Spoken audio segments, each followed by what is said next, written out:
Hey everybody, this is Know Your Mac on YouTube.com, and today I want to show you guys an application that's been around on Windows for a while now.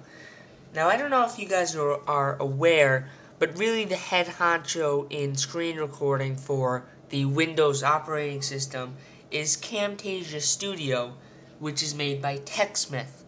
Now, TechSmith is the creator of Screencast.com, as well as Jing for Mac, which I did touch upon in a previous tutorial.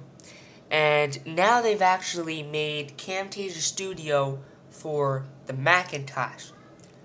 Now, this is really basically a clone of ScreenFlow with just some really new and exciting features that can really come in handy.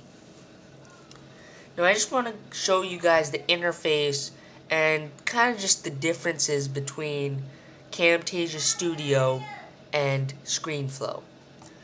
So I'm just going to open a project I made earlier.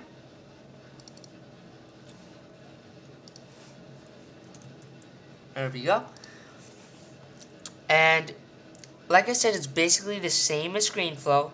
You have that nice timeline on the bottom, but things are organized a little differently. So right over here, we have what's called the media bin. And this media bin contains all your recordings that you've made. Now, what's really nice about this is that you can skim through the videos just by hovering over these little thumbnails. Now you can also import media just like in ScreenFlow and add, let's just say, an intro.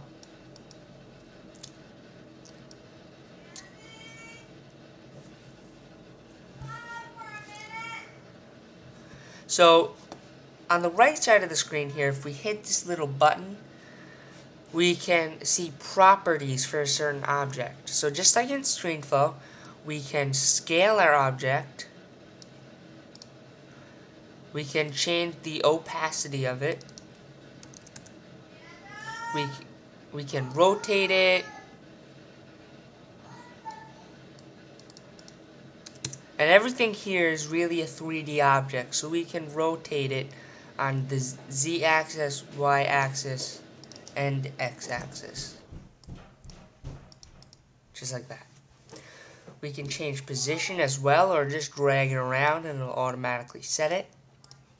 And the volume too.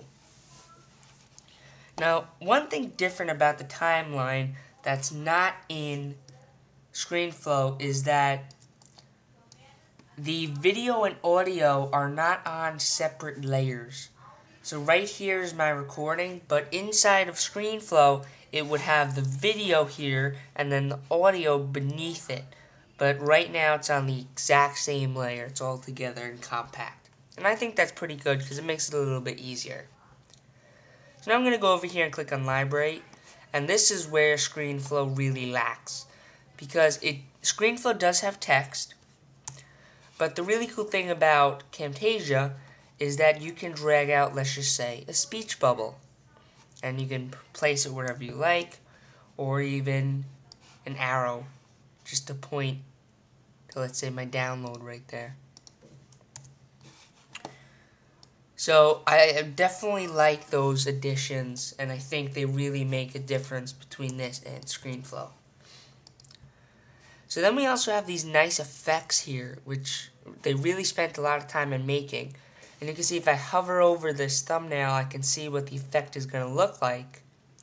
And then when I choose what I like, I can just drag it right on to whichever clip. And it's automatically applied. So I can play this back here.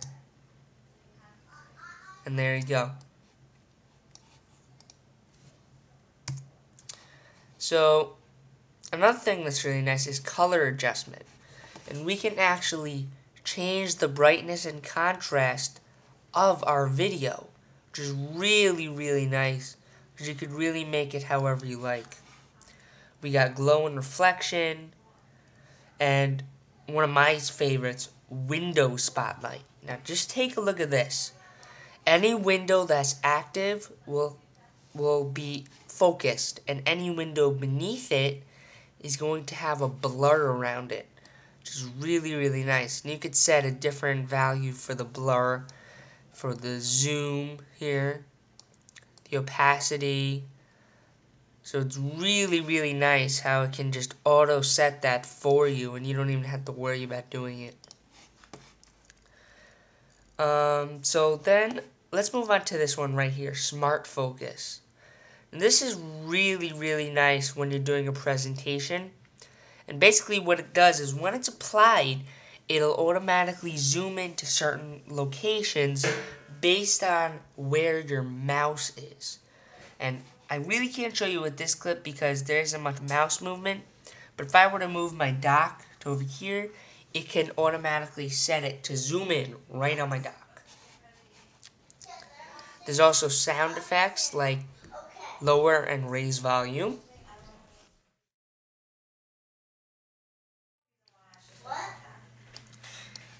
And if we right click here, it has this really nice scale to fit property. So if it's too big, you just click it and there you go. Then we could also edit our canvas by going to edit, adjust canvas, and just choose a preset. So YouTube HD right there. So once you're finally done, you could share it automatically with iTunes, Screencast, or YouTube HD, or you can just do an advanced export, which is what I do. So for now, I have to say that I would actually prefer ScreenFlow at the moment, just because of the quality of the video.